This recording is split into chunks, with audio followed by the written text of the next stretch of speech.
Hello students, स्वागत है आपका मेरे YouTube channel Moni education point में। आज मैं आपके सामने टॉपिक लेकर आई हूँ समास। तो आज इस क्लास में मैं आपको बताऊंगी समास किसे कहते हैं और वो कितने प्रकार के होते हैं। ठीक है, तो चलिए स्टार्ट करते हैं अपनी क्लास को। तो आज का हमारा टॉपिक क्या है? समास। तो समास होता क्या होता है समास? सही मायने में देखें तो समास शब्दों के निर्माण की विधि है। जब हम शब्दों का निर्माण करते हैं उसकी एक विधि समास कहलाती है। सिंपल और साधारण रूप से मैंने आपको बताया क्या बताया कि शब्दों के निर्माण की विधि समास है। अब हम इसे परिभाषित रूप देखते हैं क्या है।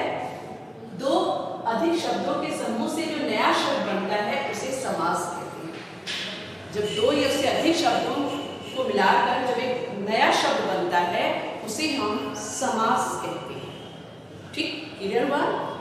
तो अब हम इसे आगे बढ़ेंगे। समास किसे कहते हैं कि दो अधिक शब्दों के समूह से जो नया शब्द बनता है उसे हम समास कहते हैं। इसको और अच्छी तरह से जानने के लिए पहले कुछ इसमें शब्द आते हैं, पहले उन शब्दों को जान लेते हैं, फिर मैं उदाहरण से आपको इसको पूरा बताऊंगी। ठीक है, तो सबसे पहले इसमें शब्द आता है, पहला होता है समस्त। ठीक, एक आता है पूर्व पद, तीसरा होता है उत्तर पद और चौथा है समास विग्रह।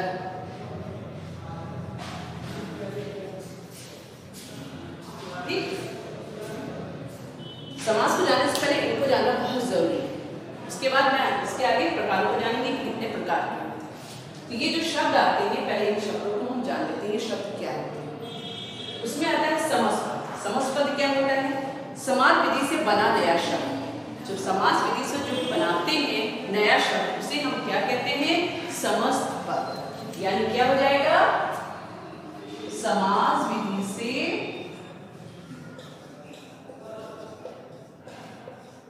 बना नया शब्द वो हमारा क्या कहलाता है? समस्त पद। ठीक, अब दूसरा है पूर्व पद। क्या होता है? जो समस्त पद होता है उसका पहला भाग जो होता है वो हमारा क्या होता है? पूर्व पद होता है। क्या होता है? पूर्व पद, यानी प्रथम पद, पहला भाग कह लीजिए, पहला भाग।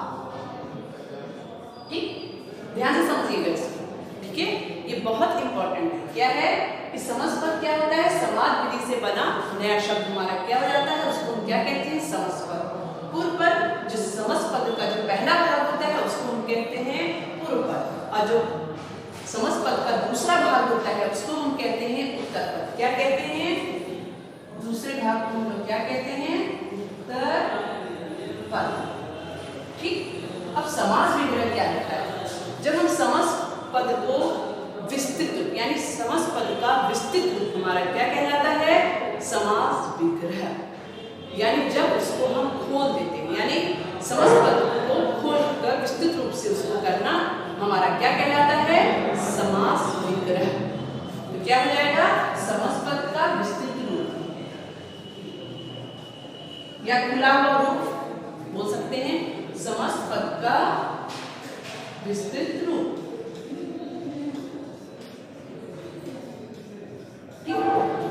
आपको समझ में आ गया? समस्त पद क्या होता है?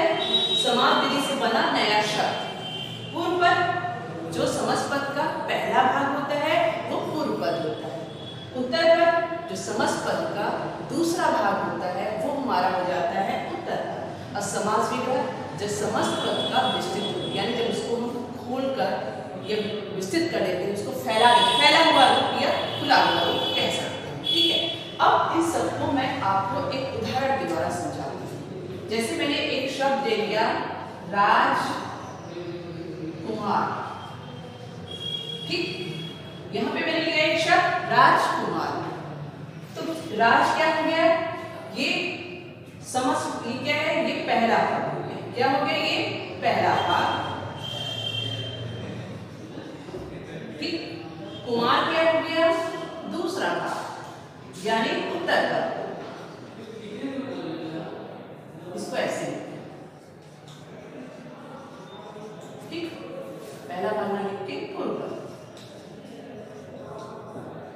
राज क्या हो गया, ये पूर्व पद यानी पहला भाग, कुमार क्या हो गया, उत्तर पद। ठीक, दूसरा भाग। और ये जो पूरा बना ये हमारा क्या कहलाया, समास पद। ठीक, अब राजकुमार का, राजा का, कुमार। ठीक, ये हमने बनाया, ये हमारा क्या कहलाया, ये कहलाया हमारा विस्तृत रूप या समास विग्रह। क्या कहलाया ये, समास विग्रह। ठीक, क्लियर हुआ? अब आपको एकदम से समझ में आ गया कि मैं कहना क्या चाह रही हूं। एक वाक्य लिए हमने एक शब्द लिया, राजकुमार। ठीक, तो राज जो है वो हमारा क्या हो गया, पूर्व पद, कुमार उत्तर पद, और ये जो पूरा शब्द बना ये हमारा क्या कहलाया, समास पद। और जब इसको राजकुमार को जब हमने विस्तृत किया यानी फैलाया तो लिखा राजा का कुमार यानी राजा का बेटा। ठीक, तो ये हमारा क्या हुआ, समास विग्रह। तो आप लोगों को पता चले समास विग्रह क्या होता है, समासपद का विस्तृत रूप, फैला हुआ रूप या खुला हुआ बोल सकते हैं। ठीक है, जानते हैं और जानते हैं समास के प्रकार। ठीक है, जानेंगे समास कितने प्रकार के होते हैं। राइट, तो समास जो है वो 6 प्रकार के होते हैं। कौन कौन से देखते हैं। पहला है अव्ययीभाव समास। ठीक, दूसरा है होता हमारा द्वंद्व समास, दूसरा है द्वंद्व समास, तीसरा है बहुव्रीहि समास,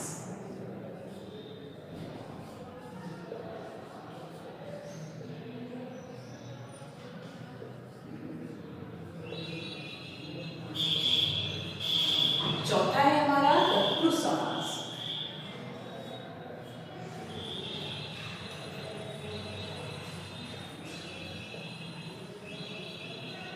इसी के अंतर्गत जो और समास आते हैं वो है द्विगु समास,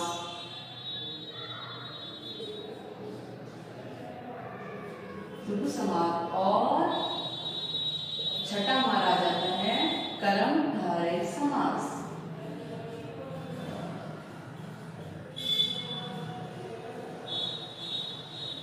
ठीक, समास कितने प्रकार के होते हैं, 6 प्रकार के। कौन कौन से, अव्ययीभाव समास, द्वंद्व समास, बहुव्रीहि समास, तत्पुरुष समास, द्विगु समास और कर्मधारय समास। ठीक, ये होते हैं 6 प्रकार के समास। अब मैं आपको इस क्लास में एक एक करके सारे समास के बारे में पढ़ाऊंगी। बहुत ही ध्यान से आप लोग देखिएगा, मैं इसको विस्तार रूप से पढ़ाऊंगी। ठीक है, तो आज हम इसमें पढ़ेंगे आज अव्ययीभाव समास क्या होता है। सबसे पहले हम इसके बारे में जानेंगे। ठीक है, तो सबसे पहले हम स्टार्ट करेंगे अव्ययीभाव समास होते क्या हैं, उसकी क्या परिभाषा होती है और क्या उसकी पहचान होती है। आज इस क्लास में इस बारे में हम डिस्कस करेंगे। टॉपिक उठाया है अव्ययीभाव समास, इसके बारे में आज हम पढ़ेंगे। पहले क्या है अव्ययीभाव समास में, इसमें कुछ बातें हैं जिनको हम ध्यान में रखेंगे तो हम आसानी से अव्ययीभाव समास को पहचान सकते हैं कि कौन सा शब्द अव्ययीभाव समास है। ठीक है, तो कौन कौन से पॉइंट है, पॉइंटों को हम लोग देख लेते हैं। पहला पद अव्यय या पूर्व पद, पूर्व पद क्या हो, अव्यय, ऐसा शब्द जिसका पूर्व पद अव्यय। इसको मैं आपको एग्जाम्पल बताऊंगी, पहले नोट कर लेते हैं क्या क्या होंगे। और दूसरा क्या हो जाएगा, पूर्व पद की पुनरावृत्ति।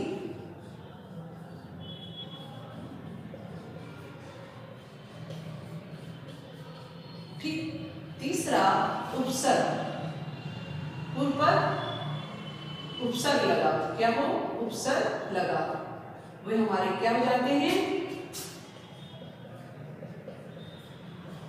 ठीक, ये है अव्ययीभाव समास की पहचान मैंने आपको बताई।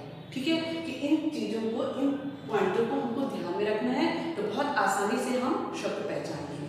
आइए उदाहरण देती हूँ, ये है यथाशक्ति, यथास्थान।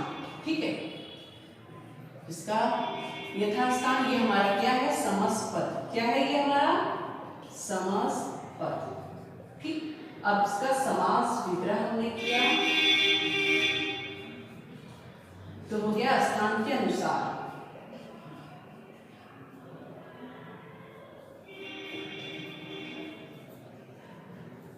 ठीक है, अब यहां पे देखिए, ध्यान से देखिएगा, क्या है, यथास्थान, जिसका समास विग्रह क्या हो गया, स्थान के अनुसार। उसको छोड़िए, पहले हम इसको देखेंगे। यथा, यथा क्या है, ये हमारा पूर्व पद है। ठीक है, अब पूर्व पद में यथा कौन सा शब्द है, ये अव्यय भाव समास। क्या लगा है, ये अव्यय।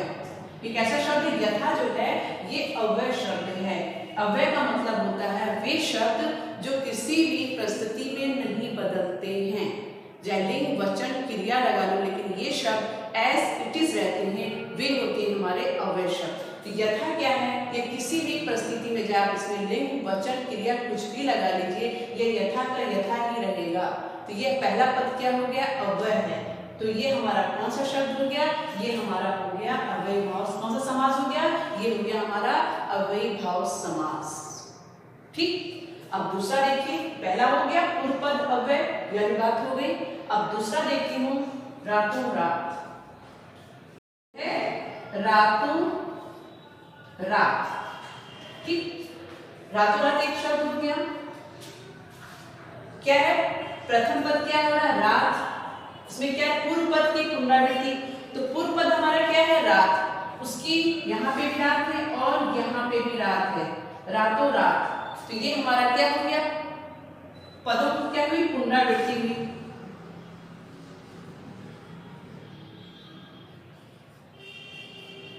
पूर्व पद, ये पूर्व पद है, इसकी पुनरावृत्ति हुई। तो ये हमारा कौन सा समास, ये कौन सा समास है, ये अव्यय भाव समास है, जहां पे एक शब्द की पुनरावृत्ति होने से दोनों शब्द जो हैं वो अव्यय हो जाते हैं। क्या हो गए, रात रात, ये दोनों शब्द क्या हो गए, अव्यय हो गए,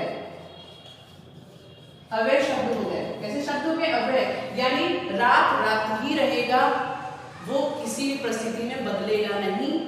तो ये हमारे कौन से समास हो गए, ये हमारा अव्यय भाव समास हो गया। ठीक, क्लियर हुआ कि पूर्व पद की पुनरावृत्ति, पहला पद रात है, रातों रात, यहाँ पे भी रात है, यहाँ पे भी रात है, यानी रात की पुनरावृत्ति हुई तो दोनों शब्द मिलकर क्या बन गए, वे अव्यय शब्द बन गए। और अव्यय शब्द जहां होते हैं यानी वे एज इट इज रहेंगे, वे परिस्थिति के अनुसार बदलेंगे नहीं। तो वे हमारा कौन सा समास हो गया, ये हमारा हो गया अव्यय भाव समास, यानी क्या हो गया, अव्यय शब्द है दोनों में। ठीक, क्लियर हुआ। अब इसी तरह एक और आता है, धड़ाधड़, आता है ना, यहाँ पे जैसे है धड़ाधड़। ठीक, अक्सर एक क्वेश्चन आता है एग्जाम में कि ये कौन सा समास है, तो ये कौन सा समास होगा, देखिए क्या देखेंगे हम इसमें ध्यान से, धड़ और धड़ क्या है, पुनरावृत्ति हुई, पूर्व पद की पुनरावृत्ति हुई है और दोनों पद मिलकर के क्या बन गए, ये अव्यय बन गए, अव्यय शब्द बन गए ना, धड़ाधड़। पूर्व पद भी धड़ है, उत्तर पद भी धड़ हो गया। ये दोनों शब्द जब मिले धड़ धड़, तो ये दोनों शब्द मिलके क्या हो गए, अव्यय हो गए। क्यों, क्योंकि ये जो है धड़ ही रहेंगे, ये चेंज नहीं होगा, चाहे इसमें वचन लिंग क्रिया कुछ भी लगा लीजिए, ये एज इट इज रहेंगे। तो ये हमारे अव्यय शब्द हो गए। तो ये कौन सा शब्द हो गया, ये भी हमारा हो गया अव्यय भाव समास। ठीक, अब नेक्स्ट क्या पूछ रहा है, उपसर्ग लगा दो। ठीक है, उपसर्ग लगा दो। अब इसको देख लेते हैं, यहाँ पे उपसर्ग लगा। अब ये वाला हम क्लियर करते हैं क्या है, जैसे आजन। ठीक, हमने ले लिया, समझ लिया आजन। जन मैंने क्या होता है, जन मैंने होता है पैदा, पैदा होना, पैदा। अब उसके आगे आ लग गया, तो ये आ क्या हमारा उपसर्ग है, क्या लगा है, उपसर्ग। यानी जन्म के आगे जब आ शब्द लग गया तो इसका अर्थ बदल गया। अब आ जन्म का अर्थ हो गया जन्म से, ये क्या है, इसके अर्थ को उपसर्ग लगने से इसका अर्थ बदल गया, तो ये हमारा कौन सा शब्द कहलाया, ये भी हमारा अव्ययीभाव समास कहलाया। क्या कहलाया, अव्ययीभाव समास। क्योंकि जब जन्म, जैसे हमने जन्म लिखा तो जन्म का मतलब क्या होता है, पैदा, पैदा हम, और आ लग गया, आ लग के इसका अर्थ बदल गया, आजन्म, आजन्म का मतलब हो गया जन्म से, तो ये हमारा क्या हो गया, अव्ययीभाव समास हो गया। तो क्लियर हुआ, पूर्व पद अव्यय, जहां पे पहला पद अव्यय हो, यानी ऐसा शब्द जिसका रूप नहीं बदल रहा हो, तो वो हमारा कौन सा शब्द हो गया, अव्ययीभाव समास। जैसे आता है प्रतिदिन, प्रतिदिन, तो ये भी हमारा कौन सा समास है, ये भी हमारा अव्ययीभाव समास है, क्योंकि इसका पहला पद क्या है, प्रति के क्या लगा, उपसर्ग लगा है प्र, तो इसके रूप को बदल दिया, तो ये हमारा क्या हो गया, अव्ययीभाव समास हो गया। तो क्लियर हुआ, पूर्व पद, मैंने आपको पूर्व पद की पुनरावृत्ति वाला बताया, रातों रात, धड़ाधड़, क्या था, धड़ाधड़, फटाफट, ऐसे शब्द भी क्या है, ये सारे शब्द हमारे क्या हैं, जिनकी पूर्व पद की पुनरावृत्ति हुई है, यानी दोनों पद जब पूर्व पद की पुनरावृत्ति के, जब पूर्व पद उत्तर पद से मिला लेकिन दोनों मिलकर अव्यय हो गए, तो वे भी हमारे क्या हुए, अव्ययीभाव समास कहलाए। फिर है उपसर्ग लगा हो, जिसके प्रथम पद में उपसर्ग लगा हो, तो वो हमारा क्या हो जाता है, अव्ययीभाव समास हो जाता है। आइए कुछ अव्ययीभाव समास वाले शब्द देख लेते हैं समास के। आजन्म, जन्म से लेकर, ठीक, यहाँ पे क्या है, आप उपसर्ग लगा है। उसी तरह आमरण, मरण, मरण का क्या अर्थ होता है, मृत्यु, ठीक, उसके आगे जहाँ आ उपसर्ग लग गया तो इसका अर्थ बदल गया, मृत्यु तक, तो ये हमारा कौन सा समास हो गया, अव्ययीभाव समास। फिर है प्रतिवर्ष, प्रत्येक वर्ष, समास विग्रह क्या हो जाएगा उसका, प्रत्येक वर्ष, यहाँ पे प्रति लग करके इसके बदल गया है, ये अव्ययीभाव समास हो गया। यथाशक्ति, ये भी अव्यय शब्द लगा, तो ये हमारा क्या बन गया, अव्ययीभाव समास। अनुकूल, मन के अनुसार, आज्ञा अनुसार, आज्ञा के अनुसार। घर घर, ये क्या हुआ है, यहाँ पहले पद की पुनरावृत्ति, घर घर, प्रत्येक घर, तो ये कौन से शब्द होंगे, ये अव्ययीभाव समास वाले शब्द हैं। तो आई होप कि आप लोग को बहुत अच्छे से समास क्या होते हैं और 6 प्रकार के मैंने आपको प्रकार बताए, साथ ही पहले प्रकार मैंने यानी अव्ययीभाव समास के बारे में आज इस क्लास में आपको बताया है। उम्मीद करती हूँ कि आप लोगों को मेरी बातें समझ में आई होंगी। अगर आप लोगों को मेरी बातें समझ में आती हैं तो प्लीज मुझे कमेंट्स करके जरूर बताइएगा। साथ ही साथ जिन्होंने अभी तक मेरे वीडियोस को सब्सक्राइब नहीं किया है वो मेरे वीडियोस को सब्सक्राइब कर लें, साथ ही बेल आइकन भी प्रेस करें ताकि जो अगली नोटिफिकेशन है वो आपके पास इजीली पहुंच सके। ठीक है, तो आज की क्लास को मैं यहाँ ओवर करती हूँ, बाकी का टॉपिक मैं अगली क्लास में डिस्कस करूँगी। तो तब तक के लिए बाय।